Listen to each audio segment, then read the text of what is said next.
Hello बच्चों, स्वागत है आपका आज की ऑनलाइन कक्षा में। आज हम निष्ठा मूर्ति कस्तूरबा नामक पाठ को पढ़ेंगे। महात्मा गांधी जैसे महान पुरुष की सहधर्मचारिणी के तौर पर पूज्य कस्तूरबा के बारे में राष्ट्र को आदर मालूम होना स्वाभाविक है।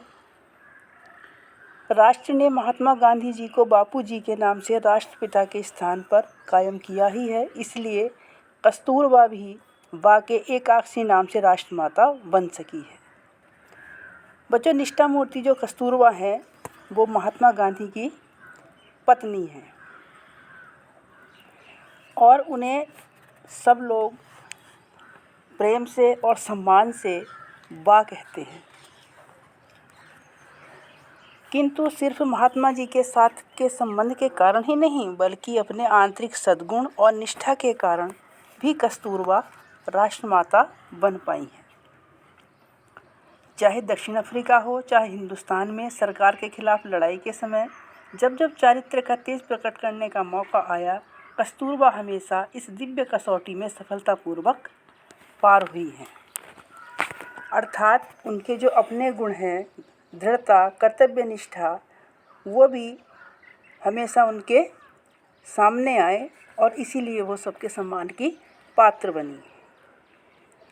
इससे भी विशेष बात यह है कि बड़ी तेज़ी से बदलते हुए आज के युग में भी आर्य सती स्त्री का जो आदर्श हिंदुस्तान ने अपने हृदय में कायम रखा है, उस आदर्श की जीवित प्रतिमा के रूप में राष्ट्र पूज्य कस्तूरबा को पहचानते हैं। इस तरह की विविध लोकोत्तर योग्यता के कारण आज सारा राष्ट्र कस्तूरबा की पूजा करता है। कस्तूरबा अनपढ़ थी। हम यह भी कह सकते हैं कि उनका भाषा ज्ञान सामान्य देहाती से अधिक नहीं था। जो कस्तूरबा हैं वो पढ़ी लिखी नहीं है, इसलिए अधिक ज्ञान वो नहीं रखती, लेकिन जो उनकी समझ है वो किसी पढ़े लिखे से अधिक है। दक्षिण अफ्रीका में जाकर रहीं, इसलिए वह कुछ अंग्रेजी समझ सकी थी और 25-30 शब्द बोल भी लेती थी। मिस्टर एंड्रयूज जैसे विदेशी मेहमान घर आने पर उन शब्दों की पूंजी से वह अपना काम चला लेती और कभी कभी तो उनके उस सब भाषण से विनोद भी पैदा हो जाता। हंसी मजाक इसलिए हो जाता क्योंकि वो ज़्यादा अंग्रेजी नहीं जानती थी और उन्हें उल्टा सीधा बोल देती थी। कस्तूरबा को गीता के ऊपर असाधारण श्रद्धा थी। पढ़ाने वाला कोई मिले तो वह भक्तिपूर्वक गीता पढ़ने के लिए बैठ जाती।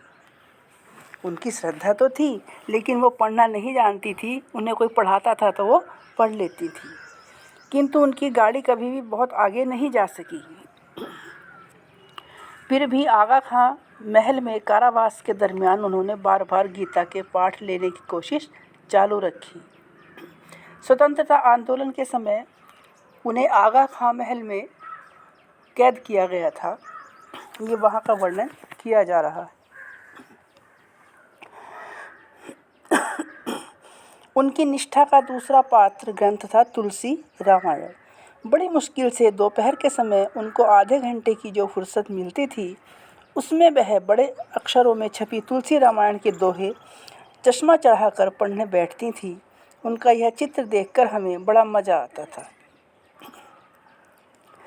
मज़ा इसलिए आता था क्योंकि वो पढ़ना नहीं जानती थी और वो सोचती थी कि मोटा चश्मा लगाने से वो अधिक दिखाई देगा और जल्दी समझ में आएगा। कस्तूरबा रामायण भी ठीक ढंग से कभी न पढ़ सकी। राष्ट्रीय संत तुलसीदास के द्वारा लिखा हुआ सीता का वर्णन भले ही वह ठीक समझ न सकी हूँ, फिर भी प्रत्यक्ष सत्य सीता तो बन ही सकी।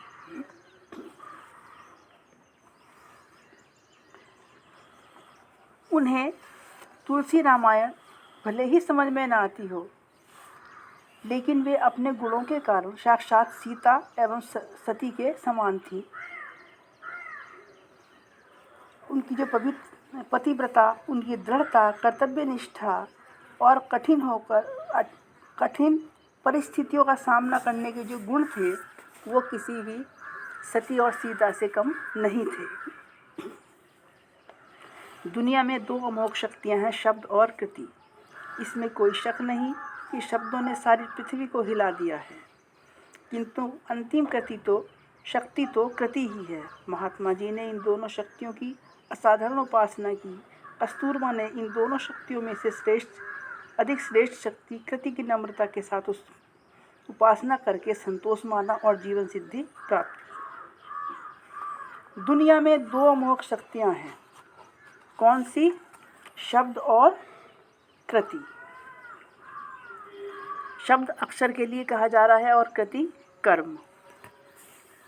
बच्चों, अक्षर ज्ञान तो व्यक्ति पुस्तकों को पढ़कर प्राप्त कर लेता है, लेकिन जो कृति है, जो कर्म है, वह व्यक्ति अपने कार्यों के द्वारा ही प्रत्यक्ष कर पाता है। यहाँ कहते हैं कि जो कस्तूरबा है वो पढ़ी लिखी नहीं है, लेकिन वो अपने जो कर्म है उन कर्मों के कारण महान है। वो जो कहती हैं उसे करने की क्षमता उनके अंदर थी और वो उसे कर सकती थी। दक्षिण अफ्रीका की सरकार ने जब उन्हें जेल भेज दिया, कस्तूरबा ने अपना बचाव तक नहीं किया, न कोई सनसनाटी पैदा करने वाला निवेदन प्रकट किया। मुझे तो वह कानून तोड़ना ही है जो यह कहता है कि मैं महात्मा जी की धर्म पत्नी नहीं हूँ। इतना कहकर वह सीधे जेल में चली गई। जेल में उनकी तेजस्विता तोड़ने की कोशिशें वहाँ की सरकार ने बहुत की, किंतु अंत में सरकार की उस समय की जिद ही टूट गई। डॉक्टर ने जब उन्हें धर्म विरुद्ध खुराक देने की बात कही, तब भी उन्होंने धर्मनिष्ठा पर कोई व्याख्यान नहीं दिया। उन्होंने सिर्फ इतना ही कहा कि मुझे अखाद्य खाकर जीना नहीं है, भले ही मुझे मौत का सामना करना पड़े।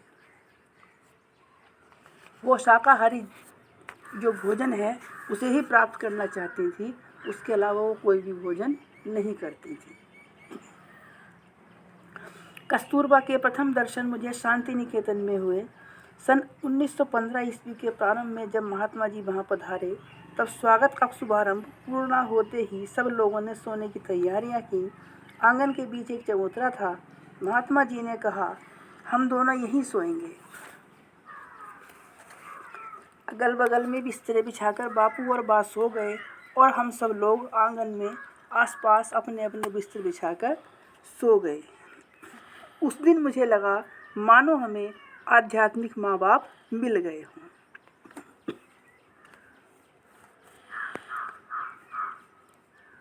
सांसारिक माँ बाप वो होते हैं जो हमें जन्म देते हैं और आध्यात्मिक वो होते हैं जो हमें ज्ञान देते हैं। उनके आखिरी दर्शन मुझे उस समय हुए जब वह बिरला हाउस में गिरफ्तार की गई। महात्मा जी को गिरफ्तार करने के लिए सरकार की ओर से कस्तूरबा को कहा गया, अगर आपकी इच्छा हो तो आप भी साथ चल सकती हैं। बा बोली, अगर आप गिरफ्तार करें तो मैं जाऊंगी, वरना आने की मेरी तैयारी नहीं है। महात्मा जी ने जिस सभा में बोलने वाले थे उस सभा में जाने का निश्चय किया था। पति के गिरफ्तार होने के बाद उनका काम आगे चलाने की जिम्मेदारी बा ने कई बार उठाई। जब बापू जेल चले जाते थे तो उनके जो कार्यों की जिम्मेदारी थी वो कस्तूरबा ही संभालती थी।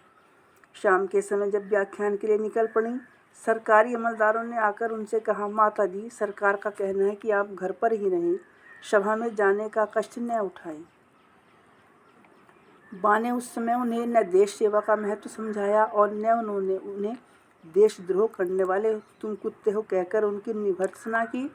उन्होंने एक ही वाक्य में सरकार की सूचना का जवाब दिया, सभा में जाने का मेरा निश्चय पक्का है, मैं जाऊंगी, अर्थात जो मुझे करना है मैं करूंगी। वो अपने वचन और कर्म की पक्की थी। आगा खां महल में खाने पीने की कोई तकलीफ नहीं थी। हवा की दृष्टि से भी अच्छा स्थान था। महात्मा जी का सहवास भी था, किंतु कस्तूरबा के लिए विचार ही ऐसा ही है क्या कि मैं कैद हूँ। हालांकि वो आगा खां महल में थी और सारी सुविधाएं उनके पास थी, लेकिन उनका मन इस बात को स्वीकार करने के लिए तैयार नहीं था कि इतनी सुख सुविधाएं हैं। वो कहती थी कि मैं कैद हूँ, मुझे यहाँ का वैभव नहीं चाहिए, मुझे तो सेवाग्राम की कुटिया ही पसंद है। सरकार ने उनके शरीर को कैद रखा, किंतु उनकी आत्मा को वह सहन नहीं था। जिस प्रकार एक पक्षी को पिंजरे में कैद कर दिया जाता है और वो प्राणों का त्याग करके बंधन मुक्त हो जाता है, उसी प्रकार कस्तूरबा ने सरकार की कैद में अपना शरीर छोड़ा और वह स्वतंत्र हो गई। उनके इस मूक किंतु तेजस्वी बलिदान के कारण साम्राज्य की नींव ढीली हुई और हिंदुस्तान पर उनकी हुकूमत कमज़ोर हुई। कस्तूरबा ने अपनी कृतिनिष्ठा के द्वारा यह दिखा दिया कि शुद्ध और रोचक साहित्य के पहाड़ों की अपेक्षा कृति का एक कण अधिक मूल्यवान और आबदार होता है। यहाँ लेखक का तात्पर्य यह है कि हम पहाड़ों के समान मोटी मोटी किताबें तो पढ़ लेते हैं, लेकिन अपने कर्म से उसे प्रभावशाली नहीं बना पाते। लेकिन जो कस्तूरबा हैं वो शुद्ध और रोचक साहित्य के पहाड़ों की अपेक्षा अपने कर्मों के द्वारा उसे प्रत्यक्ष करती हैं। कृतिनिष्ठ लोगों को ऐसी दुविधा की परेशानी कभी नहीं हो पाती। जो व्यक्ति अपने वचन और कर्म में अलग नहीं होते, उन्हें किसी भी संशय का सामना नहीं करना पड़ता। कस्तूरबा के सामने उनका कर्तव्य किसी दिए के समान स्पष्ट था। कभी चर्चा शुरू हो जाती तब मुझसे यही होगा और यह नहीं होगा, इन दो वाक्यों में अपना फैसला सुना देती।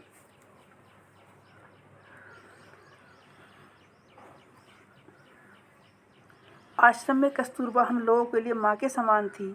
सत्याग्रह यानी तत्वनिष्ठ महात्मा जी की संस्था थी। उग्र शासन मगन लाल भाई उसे चलाते थे। ऐसे स्थान पर अगर वात्सल्य की आदत हमें मिलती थी तो वह कस्तूरबा ही थी। कई बार आश्रम के नियमों को ताक पर रख देती। आश्रम के बच्चों को जब भूख लगती तब उनकी बात बाही सुनती।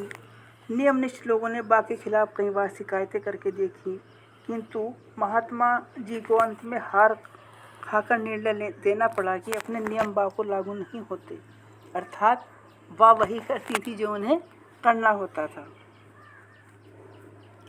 आश्रम में चाहे बड़े बड़े नेता आए या मामूली कार्यकर्ता, उनके खाने पीने की पूछताछ अत्यंत प्रेम के साथ यदि किसी ने की है तो वह वाह थी। आलस्य तो उनको कभी छुआ तक नहीं था। किसी प्राणघातक बीमारी से मुक्त होकर चंगी हुई हो और उनके शरीर में जरा सी शक्ति आई हो तो तुरंत वह आश्रम की रसोई में जाकर काम करने लग जाती। आखिर में हाथ पांव थक गए थे, शरीर जीर्ण शीर्ण अर्थात कमज़ोर हुआ था, मुंह में एक दांत बचा नहीं था, आंखें निस्तेज हो गई थी। तब भी वह रसोई में जाती और जो काम बन पड़ता वो उसे आस्थापूर्वक करती थी। जब उनसे कोई मिलने जाता तो वो उसे खाने के लिए कुछ देती। यहाँ हमारे लेखक कहते हैं कि जब खाने के लिए बा कभी मुझे देती तो मुझे छोटे बच्चे की तरह हाथ फैलाने में बहुत ही अच्छा लगता था। भले ही अशिक्षित रही हो, लेकिन संस्था चलाने की जिम्मेदारी की महत्वाकांक्षा भले ही उनमें कभी न जगी हो, लेकिन देश में क्या चल रहा है इसकी जानकारी वे सूक्ष्म छोटी से छोटी जानकारी भी उन्हें रहती थी। महात्मा गांधी जब जेल में थे तब 2-3 बार शिक्षण सम्मेलनों के अध्यक्ष का स्थान कस्तूरबा को लेना पड़ा, अर्थात उन्होंने उसकी अध्यक्षता की।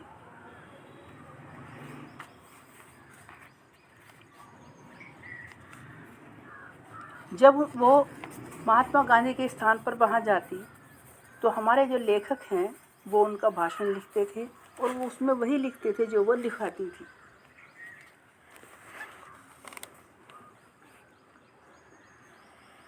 आज के ज़माने में इससे जीवन संबंध के हमारे आदर्श हमने काफ़ी बदल दिए हैं। आज के ज़माने में और जो उस समय के ज़माने की बात है बच्चों, उसमें काफ़ी अंतर है।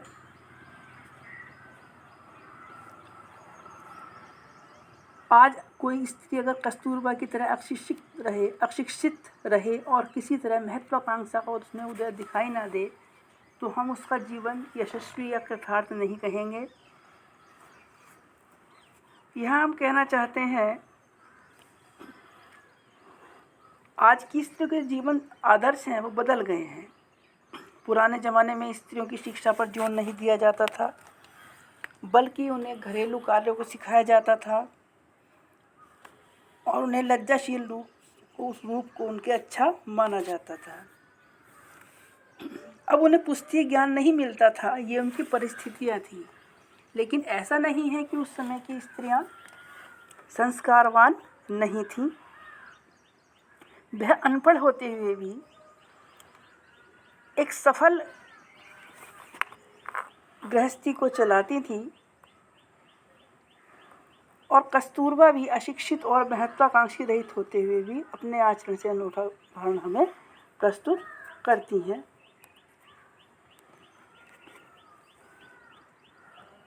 यह सब श्रेष्ठता या महत्व कस्तूरबा में कहाँ से आई? जब उनकी मृत्यु हुई तो पूरे देश ने उनका स्मारक बनाने के लिए एक बहुत बड़ी मात्रा में निधि इकट्ठी करी।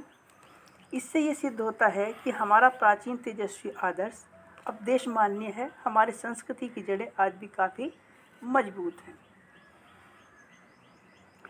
यह सब श्रेष्ठता या महत्ता कस्तूरबा में कहाँ से आई? उनकी जीवन साधना किस प्रकार की थी? शिक्षण के द्वारा उन्होंने बाहर से कुछ नहीं लिया। सचमुच उनमें तो आर्य आदर्श को शोभा देने वाले कौटुंबिक सद्गुण ही थे। अब वो उनकी परिस्थिति की थी कि वो शिक्षण संस्था में जाकर नहीं पढ़ी, लेकिन जो कौटुंबिक गुण थे वो उनमें सभी विद्यमान थे और असाधारण मौका मिलते ही उतनी असाधारण कसौटियाँ पड़ती उन्होंने अपने जो स्वाभाविक कौटुंबिक गुण थे, व्यापक गुण थे, उनका हर उसमें प्रयोग किया और जीवन सिद्धि हासिल की। वो कितनी भी बड़ी कठिनाई आने पर धैर्य के साथ उसका सामना करती थी और उसमें सफल हो जाती थी। सती कस्तूरबा सिर्फ अपने संस्कार बल के कारण पातिव्रत्य को, कुटुंब सरलता को और तेजस्विता को चिपकाए रहीं और उसी के जोरों महात्मा जी के महात्म्य के बराबरी में आ सकी। आज हिंदू, मुस्लिम, पारसी, सिख, बौद्ध, ईसाई आदि अनेक धर्मी लोगों का यह विशाल देश अत्यंत निष्ठा के साथ कस्तूरबा की पूजा करता है और स्वातंत्र्य के पूर्व की शिवरात्रि के दिन उनका स्मरण करके सब लोग अपनी तेजस्विता को अधिक तेजस्वी बनाते हैं। धन्यवाद।